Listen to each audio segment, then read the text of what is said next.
Moralistas Sodoal. Buenas noches, Gloria, bienvenida, ¿cómo estás? Pues muy feliz de estar aquí nuevamente. Qué bueno que estás aquí, que pudiste tener el tiempo. Sí, muy contenta de volver a CDN siempre. El asunto es que cada vez que te veo es por el tema de una reforma, por una discusión o porque hay un tranque. Vamos a tener que vernos por otras condiciones. Claro que sí. Bueno, es una pena, vamos a empezar de esta manera, que la reforma al Código de Trabajo, que es una normativa tan importante y transversal en las economías de cualquier nación, de tanto trabajo en nuestro país, y que el Código del año 1992 esté siendo debatido para modificaciones, pero con unas modificaciones que no están a la altura de ese Código del año 1992. Estamos trabajando con un proyecto de reforma del 2024, depositado en el Congreso Nacional por el Ministerio de Trabajo. En su momento era el ministro de CAMS. Y cuando se deposita esta reforma, ella ya llega incompleta. No llega una reforma laboral integral que beneficie el empleo dominicano. Y con la que estamos trabajando ahora, que ha tenido modificaciones insertadas por la Cámara de Diputados, también por la Comisión Especial del Senado, también por diferentes sociedades que asistimos a las reuniones y a las sesiones que hizo la Comisión Especial del Senado en su momento. Pues yo creo que esta reforma se puede denominar una reforma laboral estilo Frankenstein. Una reforma tipo Frankenstein. Claro. ¿Por qué? Bueno, porque le hacen mucha... Porque Frankenstein era bien feo. Tenía buen corazón, pero era feo. Sí, o sea, porque había sido construido de una manera muy particular. Sí, porque si tú le das un significado a la reforma, vamos a decir que la misma se mueve para modernizar el trabajo, para agilizar la normativa laboral y para, vamos a decir que digitalizar el trabajo, que hacer las cosas de una manera más rápida, que realmente trabajar con la celeridad del mundo laboral. Sepan, Dan, no es así. En el fondo estamos trabajando con una reforma 80% procesal, una reforma que lo que está es reformando la estructura y el acceso a la justicia en materia laboral, pero no está reformando el derecho sustantivo, ni se está adecuando a la real flexibilización que hay como tendencia laboral, ni tampoco está tomando en cuenta las reales nuevas modalidades del trabajo. Sí toca el teletrabajo, pero con muchas ambigüedades a cosas en el teletrabajo. También hace modificaciones al trabajo doméstico, pero también con muchísimas situaciones ambiguas en las cuales una gerente del hogar o una casa no se va a manejar igual que una empresa que tiene un lucro permanente. Entonces, hay muchas cosas ambiguas. A nivel procesal, los plazos han sido ampliados. A nivel de figuras jurídicas nuevas o de jueces o procesos nuevos, han incluido el juez conciliador, que hemos hablado de eso en el programa anterior. Y este juez conciliador lo que viene es a crear una nueva fase que, aunque ya existe la conciliación en el Código del Trabajo vigente, pero crea una nueva fase donde va a ser más difícil acceder al proceso de fondo de la contestación. Y no es cierto que va a ir en beneficio de la celeridad del proceso laboral. ¿Por qué no? Porque ese es el concepto con el que se nos ha vendido. Es el concepto quizás con el que fue creado también, por los mismos abogados que trabajaron esa reforma. ¿Pero cómo se desvirtuó entonces en el camino? ¿Se desvirtúa en qué sentido? En el sentido de que tú abres un proceso de conciliación con un juez conciliador donde los jueces ahora mismo en el sistema judicial tienen una situación presupuestaria importante. Para tú crear una nueva figura, un nuevo juez conciliador, tú necesitas crear jueces conciliadores, formar jueces conciliadores especializados, y al mismo tiempo tú necesitas crear un proceso realmente que se respete la tutela y el debido proceso. En este caso no está siendo así, porque al trabajador se le está exigiendo en este proceso una representación de él mismo en su persona, o sea, que él se presente a la conciliación, mientras que al empleador se le da la opción de ser representado.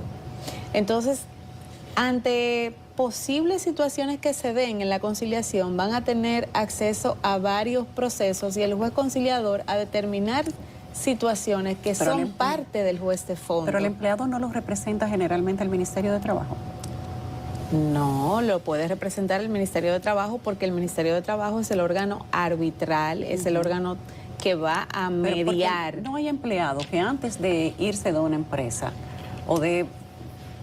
o hacer que lo voten o saber que lo van a votar, que lo van a desvincular, no entre a la página del Ministerio de Trabajo y haga sus propios cálculos. Claro. Entonces, que sí. generalmente van al Ministerio de Trabajo y se hacen asesorar o representar de un inspector de trabajo. Lo que pasa eso lo vemos todos los días. Sí, lo que pasa es que eso es otra fase. O sea, yo puedo ir al Ministerio de Trabajo, yo puedo pedir en el Ministerio de Trabajo que me orienten, que me digan cuáles son mis derechos, y el Ministerio de Trabajo está en la obligación de hacerlo a ambas partes, tanto al trabajador como al empleador.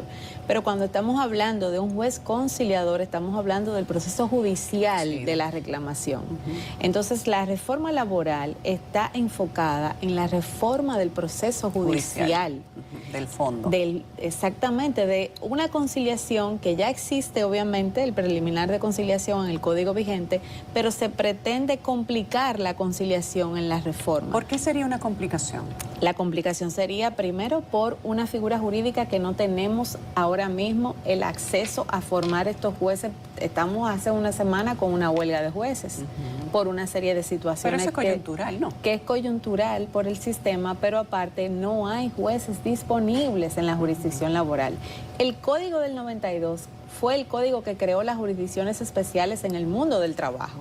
Y en la actualidad todavía adolecemos en algunas jurisdicciones que son Cámara Civil, Comercial y de Trabajo en ciertas provincias, que no son juzgados de trabajo solamente. Entonces, si no hemos concluido con ese proceso del Código del 92, ¿cómo vamos en una reforma laboral a proponer un juez conciliador nuevo que aunque tenga bondades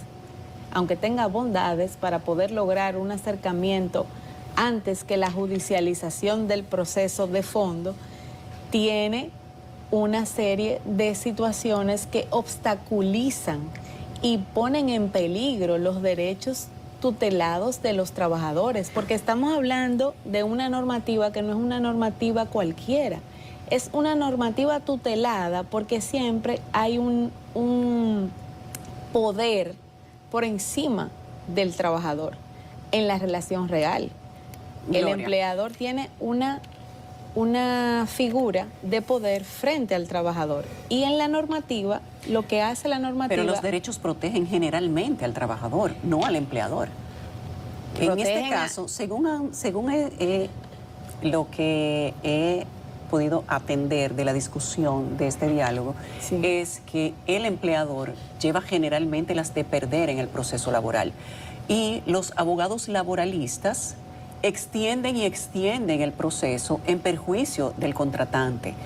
Y que hay una necesidad de eliminar estos pasos para que sea más expedito, para que la negociación sea más directa, porque los empresarios o las empresas que son los dueños de las posiciones laborales y en muchos casos empleados también quedan traumatizados del proceso porque se extiende. No, esto no es la generalidad, pero sí hay muchos representantes laboralistas que tienen el sistema traumatizado. Mira, lo mismo que pasa con algunos alguaciles. Ahí hay algo que es muy importante desmenuzarlo y ser objetivos en el tratamiento de la normativa laboral. El hecho de que la norma laboral proteja a los trabajadores no quiere decir ni tampoco significa que deja desprotegido al empleador. Lo que sucede con la normativa laboral y la esencia de la misma en cualquier nación es que lo que está desequilibrado en la relación normal, de hecho, lo equilibra la norma en la normativa. el desequilibrio de la relación del día a día, la normativa lo va a equilibrar ¿con qué? Con protecciones. ¿En qué sentido? Es el empleador el que lleva los registros, es el empleador el que lleva una serie de organización que el trabajador no la lleva, no lleva constancia, no sabe cómo lo están reportando, no sabe cómo lo están declarando ante el Sistema Nacional, por ejemplo, en este caso de República Dominicana, de la Seguridad Social. Entonces, ¿qué sucede? Se crea la idea de que los abogados laboralistas en general quieren un proceso más corto, quieren poner unos topes a los plazos para conocer los procesos laborales, pero es que los procesos laborales, aunque tienen que garantizar celeridad, tienen que garantizar derechos fundamentales de los trabajadores. Pero ¿por qué piensas que no lo van a hacer? Porque si se aprueba la reforma que tenemos en el tapete, vamos a dejar desprovistos a las partes, no solo a los trabajadores, de procesos fundamentales importantes, porque esto no está afectando solo a los abogados de los trabajadores, esto afecta a los trabajadores y a los empleadores.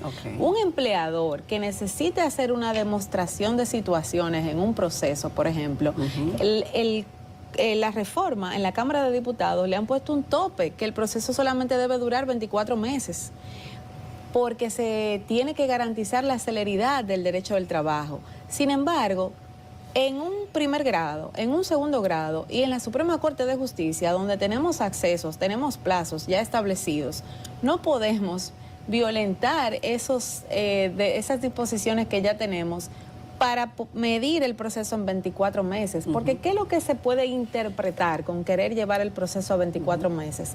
Es ponerle un tope a ciertas disposiciones sancionadoras que tiene el mismo Código de Trabajo y que están ahí, como el artículo 86. Y cuando los abogados no detienen el día de salario por cada día de retraso, no es porque el código no lo establezca como detenerlo. No es que el abogado laboralista no sabe cómo hacerlo. Es quizás que tienen un proceso y no hacen sus ofrecimientos reales de pago en su momento, y eso es lo que incrementa en los que trabajan de buena fe, pero eso es lo que incrementa, pero no es la una condenación laboral. Por ejemplo, los empresarios se quejan de que los procesos judiciales son lentos y que hay que eliminar las acciones legales temerarias de los abogados laboralistas. Muchos de ellos que están identificados como tales, como abogados temerarios. Otros, el alto costo de los litigios, tanto para la parte contratante como para los empleados, y los embargos injustificados. Eso es de lo que ellos se quejan. ¿Qué opinan ustedes? Mira, nosotras como Sociedad Dominicana de Abogadas Laboralistas, como Gloria Burnigal, abogada en ejercicio también, entendemos que es una mala interpretación de las situaciones que existen, porque si los procesos laborales duran tanto y se están quejando de la duración de los procesos laborales, porque la propuesta laboral incluye plazos más ampliados. Si los plazos actuales son plazos menos largos, por ejemplo, ahora todos los plazos lo han puesto francos, sean de actos de procedimiento o no. Entonces, eso contradice totalmente que el proceso laboral es lento y que se dilata. Pero estos plazos, por ejemplo, que si a los 10 días no se entrega la cesantía, el valor por cesantía, la empresa es pues afectada económicamente. Depende de la terminación. No todas las terminaciones exigen que a los 10 días, si tú no pagas... Pero es lo que dice la ley. No, es que mira, hay 3 tipos de terminaciones en el Código de Trabajo: el desahucio, la dimisión y el despido. Cuando un empleador decide ponerle término al contrato de trabajo por el desahucio, que es una causa que yo puedo utilizar sin alegar nada, o sea, yo puedo decirte, mira, ya hoy no voy a trabajar más contigo, no necesito tus servicios, ni vas a seguir en esta empresa y no te tengo que alegar nada. Eso es el desahucio. Entonces, cuando yo ejerzo el desahucio, yo estoy obligada a pagar prestaciones laborales. ¿Cuántos días tienes para pagarlo? Entonces, perfectamente, yo tengo 10 días para pagar prestaciones laborales. Si yo no pago en 10 días esas prestaciones, ¿qué yo tengo que hacer? Pagar un día de salario por cada día de retraso. Exacto. Pero es una decisión que como empleador yo tomé unilateralmente. Yo analicé que te voy a desahuciar de manera unilateral. No hay empresarios se quejan de que por qué tiene que ser 10 días. Y como ese, hay otros plazos. ¿Por qué no están ustedes de acuerdo? Es que no me refiero a esos plazos. Vamos a aclarar. Plazos judiciales. Es que esta reforma no está reformando derechos sustantivos, ni está reformando nuevas figuras, está reformando plazos judiciales. Por ejemplo, para tú tener una audiencia de conciliación en este momento con el código vigente, tú notificas tu audiencia y entre la notificación y el día de la audiencia hay un plazo procesal. Pero ahora con la nueva reforma ese plazo es ampliado, o sea, va a durarse más para poder acceder a la audiencia de conciliación. ¿Eso está bien o mal? Eso va en contra de la celeridad. Pero ellos establecen que quieren un proceso más expedito, pero los plazos procesales ampliados va en contra de la celeridad del proceso. Entonces son plazos diferentes. Tenemos que aclarar y diferenciar lo que es un plazo procesal y lo que es un plazo para yo ejercer un pago, para yo hacer cualquier tipo de reclamación. ¿Ustedes están en contra, las abogadas laboralistas, de cuáles partes este proyecto de reforma? Bueno, mira, nosotros estamos en contra de la reforma laboral como tal. Como completa. Completa, porque entendemos que esta reforma laboral debe de ser estudiada y debe de ser redactada e instrumentada solo por académicos, por expertos en el área del derecho del trabajo. Entonces, una vez esto se haga de esta manera, pasarlo nuevamente al tripartito, que son partes interesadas. Estamos hablando de sector empleador, sector trabajador, que cada uno de ellos van a querer implementar algo para su beneficio. ¿Y tú crees que las partes estén de acuerdo con eso? Bueno, en este momento se está debatiendo una reforma donde se nota que nunca estuvieron de acuerdo sentados en el tripartito. Si en el tripartito en el año 2024 hubiesen estado de acuerdo, hoy no estuviéramos debatiendo la reforma como la estamos debatiendo. Es una evidencia de que los sectores no están representados por personas que realmente quieran que esto beneficie al empleo, porque no se trata de trabajador o empleador, sino el empleo, es el sistema. Esta reforma, por ejemplo, ni siquiera está abordando temas relacionados a la salud mental, a los riesgos psicosociales de las nuevas tecnologías. No aborda extensivamente esta parte. Bueno, incluyeron el acoso cuando nosotros llevamos la propuesta del acoso al Senado y otras profesionales fueron a hablar también del acoso, pero simplemente lo incluyeron como una disposición de prohibición en el ambiente de trabajo, causal de dimisión o causal de despido. Pero no hay un procedimiento claro, no hay otros fenómenos que se dan en el mundo del trabajo establecidos en esta reforma. Entonces vamos a reformar para procesalmente cambiar los accesos de las reclamaciones, mas no vamos a reformar sobre las nuevas modalidades del mundo del trabajo. Es un poquito como paradójico, está complejo. Porque yo voy a reformar para cómo tú vas a reclamar el derecho, para limitar la reclamación, para ponerle al empleador también una serie de infracciones y mantenerle disposiciones a los empleadores de sanciones prácticamente penales, porque tenemos los procesos de las infracciones que no ha sido modificado el procedimiento en esta reforma. Se mantiene un procedimiento penal laboral, cuando esto es puramente administrativo, y eso no se ha pretendido cambiar. Entonces, decimos, ¿cómo vamos a manejar una reforma laboral integral de esta manera? Solo con lo procesal. Son dos cosas que deben ir de la mano, tanto lo procesal como el derecho sustantivo. Si se aprueba como está, entonces, ¿en cuánto tiempo estaríamos hablando otra vez de una reforma? Bueno, imagínate. Digo, si se aprueba y se promulga, porque ya se aprobó en una lectura. Se aprobó en primera lectura, ayer era la segunda lectura, pero no llegó a aprobarse porque ahora no hay consenso. En primera lectura fue a unanimidad en la Cámara de Diputados, en la segunda lo dejaron para la semana que viene. De aprobarse, entonces iría al Pleno del Senado, ya para entonces aprobar o no y promulgar o no. Entonces, si se hace esta promulgación, hay una serie de plazos para la aplicabilidad de la nueva normativa. Ojalá que no. Nosotros como sociedad entendemos que esta reforma... No debe aprobarse así. Así como está, no. Esta reforma necesita mejoras. No decimos, y quiero que eso quede bien claro, porque a veces en las discusiones muy técnicas y muy procesales el público puede quizás no entender, que nosotras sí estamos a favor de una reforma laboral en el mundo laboral dominicano. Sí estamos de acuerdo con que se reforme y se modernice el trabajo por muchísimas modalidades que tenemos que trabajar, como flexibilización, conciliación, vida laboral, vida personal, todo lo que incluye el mundo del trabajo, pero con la que está cursando actualmente en la Cámara de Diputados, que ha tenido tantas inserciones distintas a las que se conocieron en la Comisión Especial del Senado, entendemos que no debe de trabajarse esa reforma para el país. El país no ganará, el país involucionará con esa reforma, porque ni siquiera estamos en presencia de una reforma que garantice los derechos fundamentales del trabajador.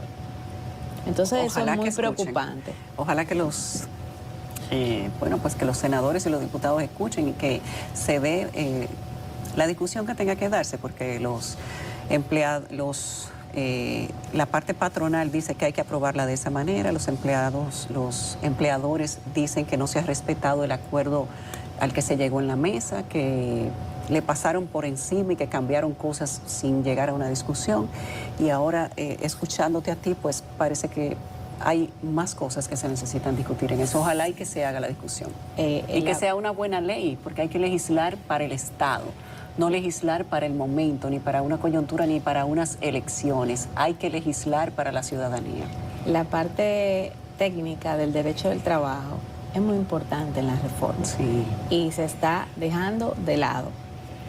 Siempre hemos sido voz de que esta reforma debe hacerse así, mira, recogerse del Congreso para estar acorde con las tendencias internacionales. Estamos casi prestos a la Convención Mundial de la OIT con temas que el Código de Trabajo nuestro no lo tiene y que la reforma tampoco lo contempla. Entonces, la discusión va a seguir. Eso es lo que por lo menos se vislumbra a corto plazo. Gracias, Gloria, qué gusto tenerte aquí.